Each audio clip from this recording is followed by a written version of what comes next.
هذا الزامل إهداء من الوليد الصيري من أبناء محافظة إب مديرية حزم العدين، يهديه لعمه الشيخ غالب سنان الصيري وإخوانه فاروق أمير وطلال أمير وعصام أمير وابن خاله عبد المعز الجعمي. أداء أبو الزهراء الفقيه. يا عمي غالب بن سنان بهدي سلام، وهدي قصيدة مرسلة بالحانها. أبو أمير قد قال يا القوم الكرام، أنتم رجال العز طول زمانها. يا عمي لك عندي معزة واحترام، مكانتك في النفس قلبي صانها. لك في الشجاعة والكرم أعلى وسام، يا فارس الفرسان في ميدانها. يا عمي غالب بن سنان بهدي سلام، وهدي قصيدة مرسلة بالحانها.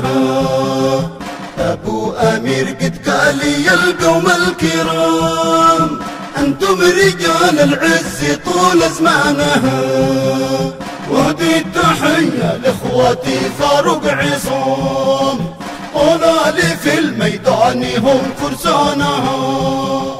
وأقول لابن الخالي الجد الهمام، عبد المعز القبيلة عنوانها. يا عمي غالب بن سنان بهدي سلام، وهدي قصيدة مرسلة بالحانها. أبو أمير قد قال يا القوم الكرام، أنتم رجال العز طول زمانها.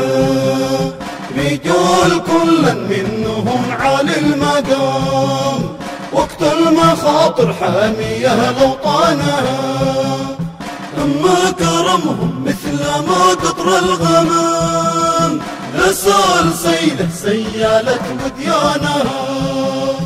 شوقي لهم واليوم عندي مثل عام، شوقي لهم واليوم عندي مثل عام. والنفس هي تشتاق تلقى اخوانها. يا عمي غالب بن سنان بهدي سلام، وهدي قصيدة مرسلة بالحانها. أبو أمير قد قال يا القوم الكرام، أنتم رجال العز طول زمانها. أنتم رجال العز طول زمانها. أنتم رجال العز طول زمانها. للتواصل 7120416118 أو 7727011217 صنعاء.